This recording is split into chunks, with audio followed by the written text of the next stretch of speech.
தவேக தலைவர் விஜய் தமிழ்நாடு முழுவதும் சுற்றுப்பயணம் மேற்கொள்ள இருப்பதாக அக்கட்சியின் பிரச்சார செயலாளர் ஆதவ் அர்ஜுனா தெரிவித்துள்ளார்.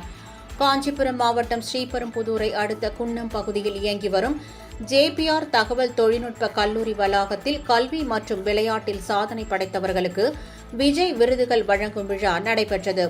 இதில் சிறப்பு விருந்தினர்களாக தவேக பொதுச் செயலாளர் ஆனந்த், தவேக தேர்தல் பிரச்சார பொதுச் செயலாளர் ஆதவ் அர்ஜுனா ஆகியோர் கலந்து கொண்டு 135 மாணவ மாணவிகளுக்கு விஜய் விருதுகள் வழங்கினர்.